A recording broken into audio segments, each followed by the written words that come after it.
Então, bom dia, boa tarde, boa noite, boa madrugada para quem está estudando de madrugada. Nós estamos em mais uma aula de correção dos exercícios e hoje nós vamos fazer a correção do exercício de partes, né? Nós vimos a aula de partes e agora nós vamos fazer a correção do exercício. Essa aula tem como objetivo você entender por que as alternativas foram marcadas, o que está errado nas demais alternativas. Então vamos sem mais delongas para o primeiro exercício, que é um concurso para promotor de justiça. É correto afirmar. Então nós já vamos logo de cara dizer que é correto só a letra E. A letra E, que é a questão correta, que o réu na contestação pode formular pedido em seu favor, desde que fundado em fatos. Então ele quer a alternativa incorreta. Na verdade, se vocês forem ler o Código de Processo Civil antigo, ele vai dizer quase que a mesma coisa que está aqui na alternativa E. Mas então, professor Franklin, por que está errada essa alternativa? Porque, na verdade, ele não complementa. O réu na contestação pode formular pedido em seu favor, desde que fundados em fatos que foram articulados na petição inicial. Então, como ele não complementa essa afirmativa, essa alternativa está errada. Então, se ela está errada, as outras estão certas. Vamos ver. Letra A. Comparecendo o réu apenas para arguir a nulidade da citação e sendo esta decretada, considerar-se-á feita a citação na data em que ele ou seu advogado foi intimado a decisão. Está correto. Se ele comparece a juízo e em juízo ele então pega e argue a nulidade da citação, naquele momento, se ele tomar ciência daquela decisão em juízo, ou se ele for posteriormente intimado, daquela data da intimação da nulidade da primeira citação, ele vai se considerar citado para a segunda vez a citação, a segunda oportunidade de citação. A letra B, que o juiz dará curador especial ao réu revel citado por hora certa. Nós vamos aproveitar para dizer as hipóteses de curador especial. Quando a parte ele não tem capacidade processual, não é isso? Quando se trata, por exemplo, de réu revel citado por hora certa, nós vamos também ter no processo penal, aquela situação do réu que ele não tem defensor. Eu vou citar para ver uma pessoa com um defensor que vai fazer a proteção dele. Então, no processo civil, essa hipótese está correta. Se dará curador especial ao réu revel se ele for citado por hora certa. Porque, nesse caso, não havendo a certeza de que ele realmente foi citado, porque a citação por hora certa é uma citação ficta, eu vou nomear um curador especial para que ele possa constituir um advogado para fazer a defesa do réu revel. Letra C também está correta, ninguém poderá pleitear em nome próprio direito alheio, salvo como autorizado por lei. Salvo quando autorizado por lei significa, por exemplo, que o Ministério Público pode pleitear em nome próprio direito alheio. Nós já vimos quando ele entra, por exemplo, pedindo uma vaga na escola para uma criança, uma cirurgia para uma criança que está com um problema médico. Nós temos aí uma representação em que ele vai, em nome próprio, pleitear direito alheio. E, finalmente, a letra D, que o adquirente ou cessionário de coisa ou de direito litigioso não poderá ingressar em juízo substituindo o alienante ou o cedente sem que ou consinta a parte contrária. Nós falamos isso aqui na aula, né? Se eu tenho um litígio, estou na minha casa, pedi um empréstimo para uma entidade financeira, essa entidade financeira está me cobrando e eu vendo essa casa para outra pessoa, a entidade financeira pode até aceitar a outra pessoa, mas ela tem que concordar que essa outra pessoa participe da relação jurídica processual. Eu não posso simplesmente dizer para a entidade financeira, olha, eu não tenho condições de pagar, já vendi a casa para outra pessoa, essa outra pessoa vai assumir aquela relação jurídica. Não. Se a entidade financeira concordar, ela vai compor o polo passivo da relação processual. Então, a primeira letra é incorreto afirmar que o réu na contestação pode formular pedido em seu favor, desde que fundado em fatos, complementando, que estejam articulados na petição inicial. Número 2, letra C, prova de juiz do trabalho, né? Verificada a incapacidade processual, o juiz, letra C, suspendendo o processo, marcará prazo razoável para ser sanado o defeito, não sendo cumprido o despacho. Se a providência couber ao réu, reputa-se revel. Está verificado a incapacidade processual, o juiz, então, o correto é ele dar prazo para que aquela parte, ele vai marcar prazo razoável para que seja sanado o defeito. Qual é sanar o defeito? Se ele não tinha capacidade processual, ele no prazo que o juiz determinar, 20 dias, ele vai fazer a substituição por uma pessoa que tenha condições, que tenha capacidade processual. E se não for cumprido o despacho do juiz, e aí vai ser inércia da parte, a providência não for cumprido o despacho, se a providência couber ao réu, reputa-se revel. Por quê? Porque se ele for intimado para substituir, por exemplo, uma pessoa que não tem capacidade processual, um menor de 18 anos. Se ele intimado não substitui, não procura uma pessoa que tenha essa capacidade processual, o processo vai seguir a revelia dele, porque ele foi intimado. Então, se essa daqui é a que poderia fazer, as outras hipóteses estão erradas, né?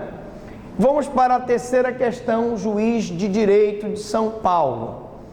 Aponte a afirmação manifestamente incorreta sobre a alienação da coisa por ato inter vivos. Então, a terceira é a letra D. Portanto, essa A está correta, ele quer buscar a incorreta. Vamos ler a letra A. A alienação da coisa ou direito litigioso a título particular não altera a legitimidade de parte. Está correto. Como eu disse ainda há pouco, se eu peço um empréstimo para uma instituição financeira, não pago esse empréstimo e eu vendo a casa para um terceiro, a relação processual não se altera, a não ser que a entidade financeira aceite o terceiro como nova, vai me substituir, vai me suceder processualmente, foi ele que comprou o imóvel.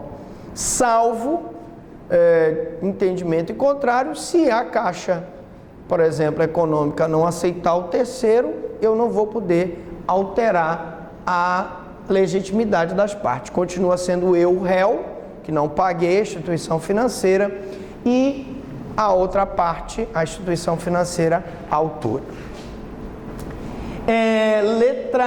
A terceira letra D. Então vamos ver. A letra B também está correta, né?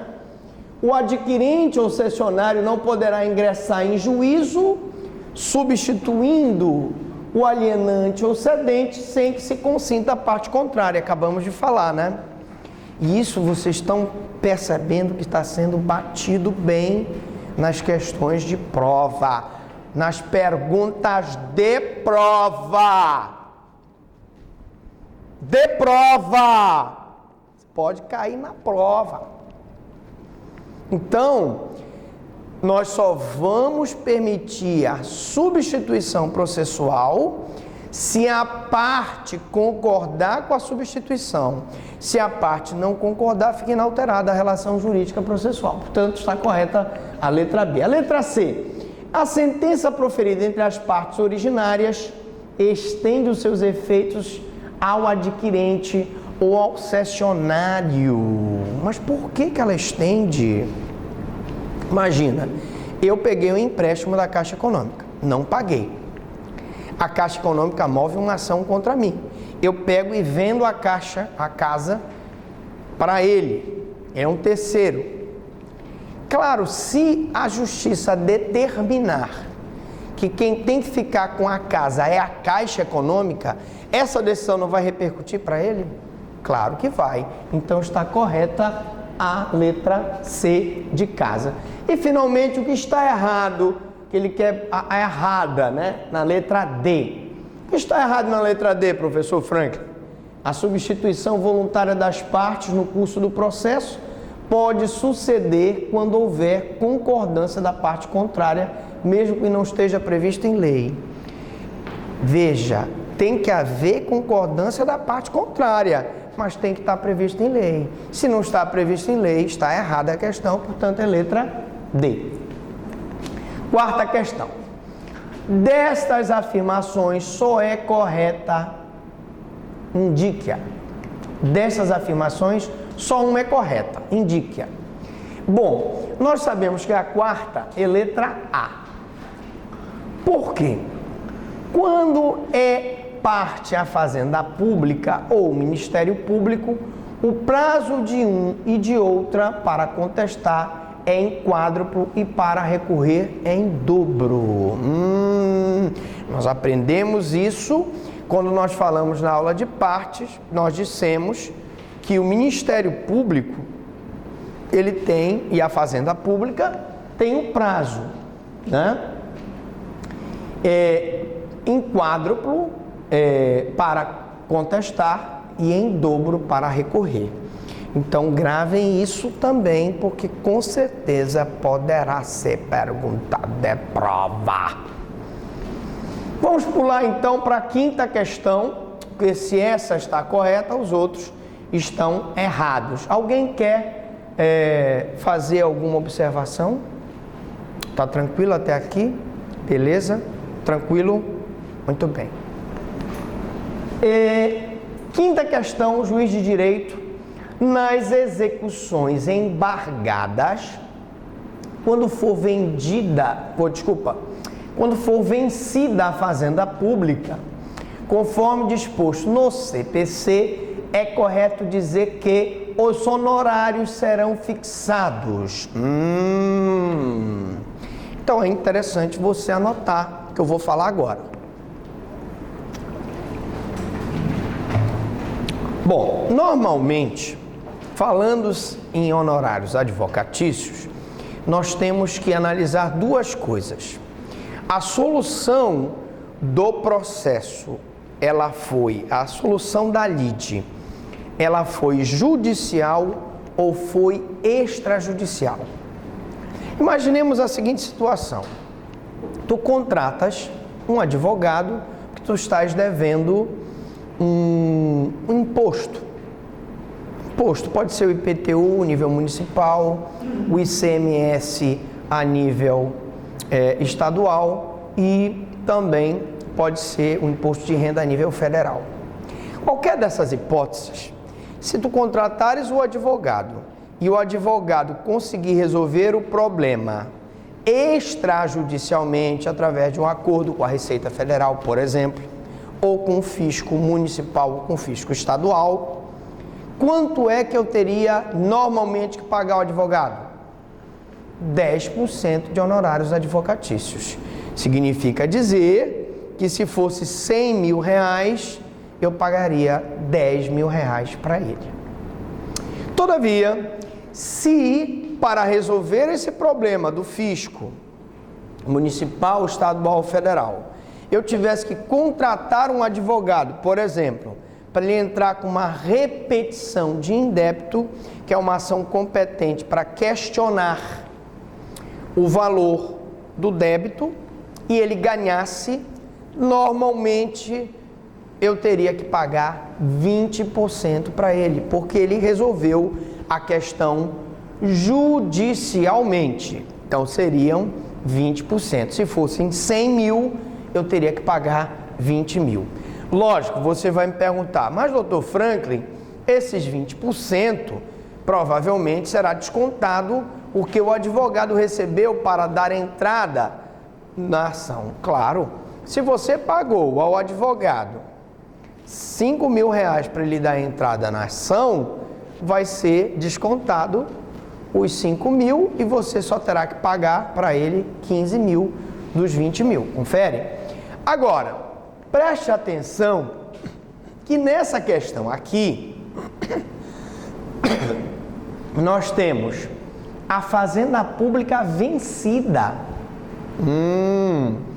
Se a fazenda pública ganhasse, se fosse ela vencedora, a alternativa correta seria a letra A, entre um mínimo de 10% e o máximo de 20% sobre o valor da condenação. Todavia, ela é vencida. Ela foi a fazenda pública aí, ou seja, o fisco municipal, estadual ou federal, ao te cobrar o imposto, ele perdeu.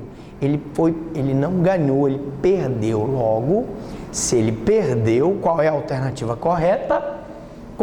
É a letra D, conforme a apreciação equitativa do juiz, atendido o grau de zelo do profissional, o trabalho realizado, natureza e importância da causa, lugar da prestação de serviço.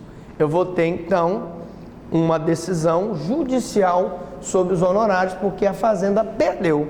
Se ela ganhar, extrajudicialmente, o procurador do Estado receberia 10%. Judicialmente, 20%. Tá? Sexta questão. Na sexta questão, nós temos a letra C de casa. Assinale de acordo com o Código de Processo Civil qual das hipóteses, né? Vamos botar aqui. Qual das hipóteses das alternativas abaixo não configura litigância de má-fé? Gente, a litigância de má-fé está prevista no Código de Processo Civil antigo e no Código de Processo Civil novo. As hipóteses são taxativas, né? Então você vai lá, a 6 é a letra C, porque praticar inovação ilegal no estado de fato não é hipótese de litigância de má-fé. Essa é uma hipótese de um crime chamado fraude processual, que é um crime que é praticado contra a administração da justiça. Então, você praticar inovação ilegal no estado de fato é uma fraude processual. O que seria isso?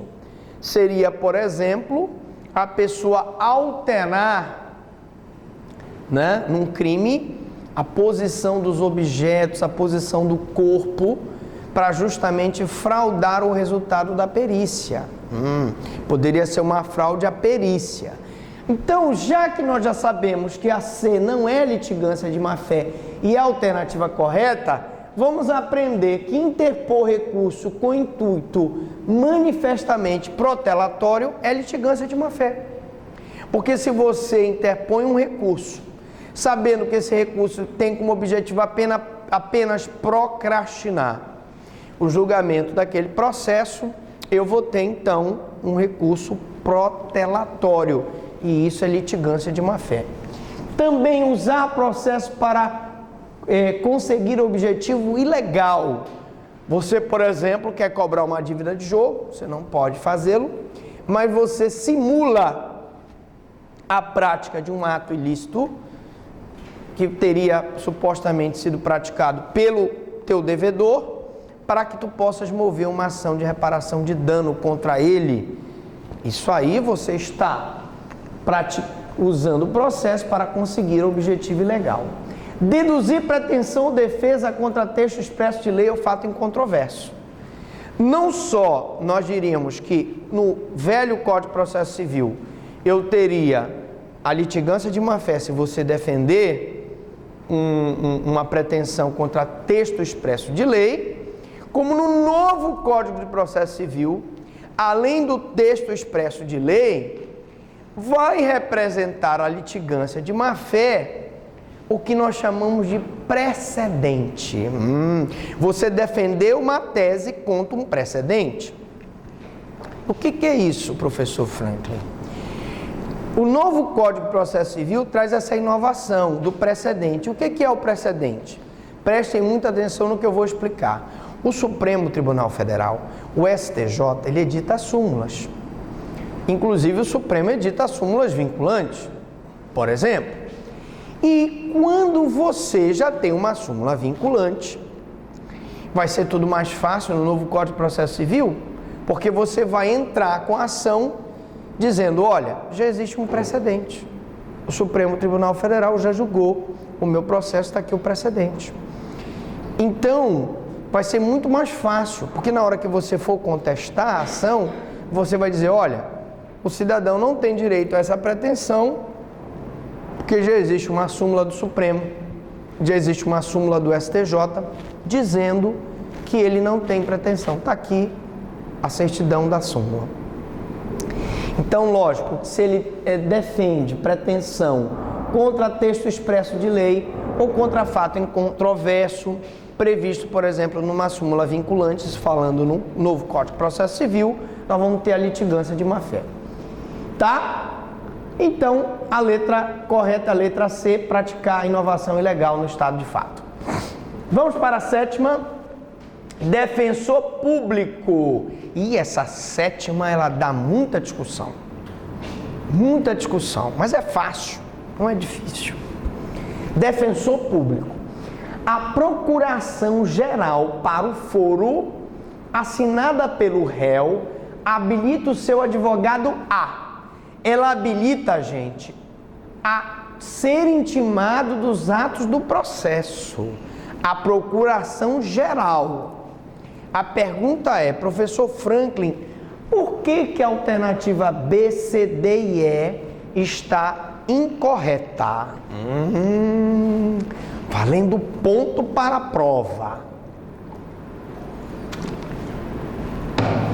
Dou-lhe uma, dou-lhe duas, ninguém sabe.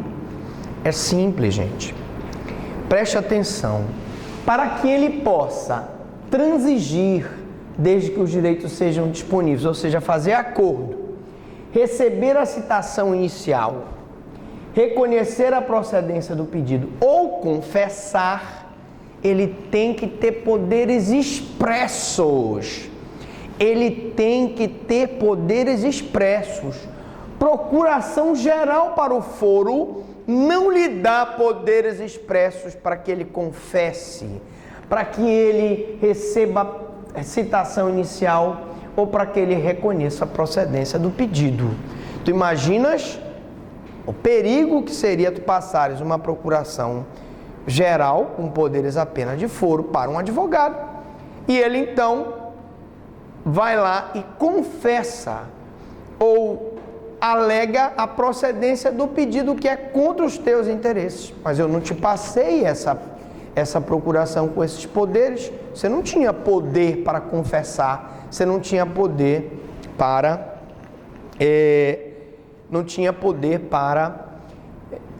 transigir. Então, precisa ter poderes expressos.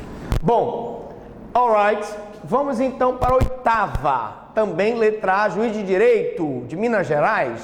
No caso de falecimento de procurador do réu, ainda que incida a audiência de instrução e julgamento, o juiz marcará, a fim de que constitua novo mandatário, o prazo de 20 dias, fim do qual... Então preste atenção, gente.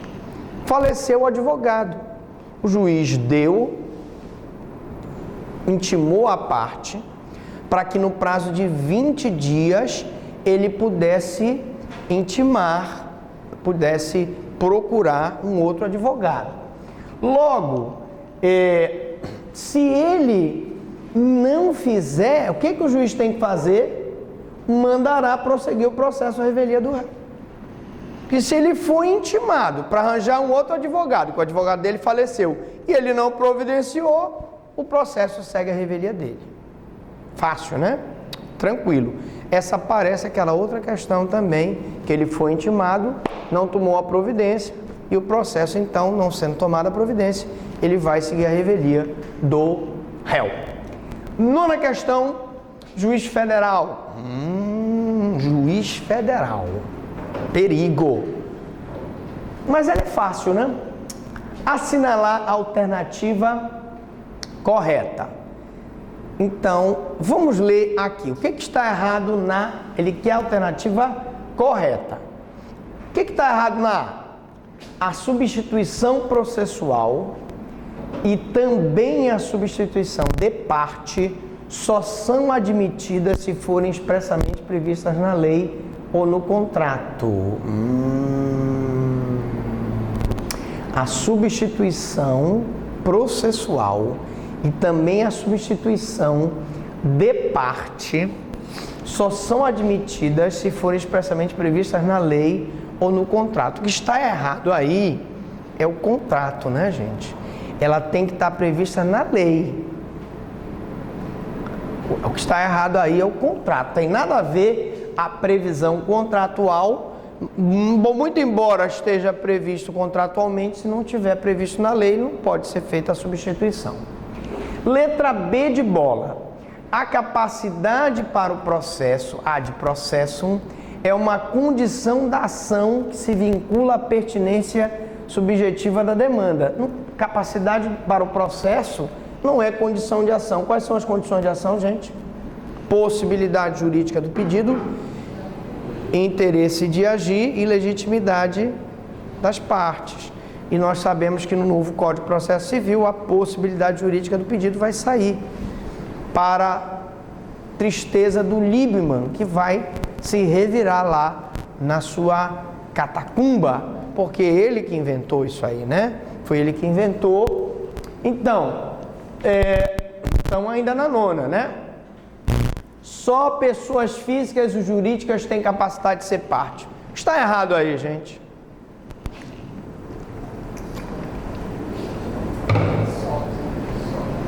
Doutora Portelinha, com a senhora, responda.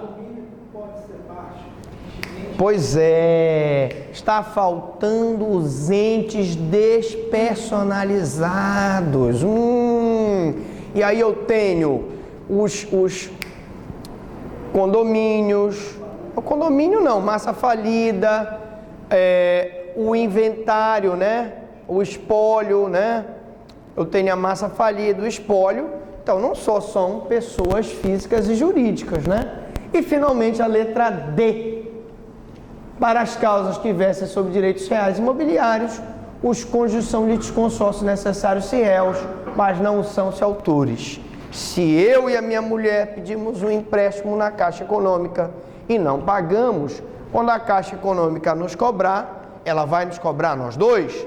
Porque se é bem imóvel, eu e ela temos que pedir juntos, né? Ela tem que assinar. Nós já sabemos, já aprendemos em direito civil, tá? A necessidade da outorga uxória no que tange a bens imóveis. Muito bem. Mas se eu sozinho quisesse acionar a Caixa Econômica, questionando, por exemplo, os juros do contrato de financiamento da casa, eu poderia fazê-lo só? Poderia. Daí porque é litisconsórcio necessário se nós formos réus, mas não é litisconsórcio necessário se forem autores, porque eu posso entrar sozinho e ela também pode entrar sozinho. Não há necessidade do litisconsórcio necessário. Bom, vamos para a décima, letra D de dado, né? São deveres das partes e seus procuradores no processo. Então, gente, são todos deveres das partes, com exceção da letra D. Vamos ver. Letra A, não produzir provas desnecessárias à defesa de seus direitos. É um dever das partes. Você não deve produzir prova desnecessária para procrastinar o andamento do feito. Letra B, expor os fatos em juízo conforme a verdade. É uma obrigação tua. Aliás, se você mente em juízo, isso também representa litigância de má-fé. Cumprir com exatidão os provimentos mandamentais, ou seja, cumprir as ordens determinadas pelo juiz. É a obrigação das partes. E letra D, são deveres, exceto, ou seja, você não deve apresentar defesa, ainda que destituída de fundamento, né? Apresentar a defesa, ainda que destituída de fundamento, você não vai apresentar uma defesa em juízo do teu cliente sem fundamento, porque aí o juiz vai decretar o quê?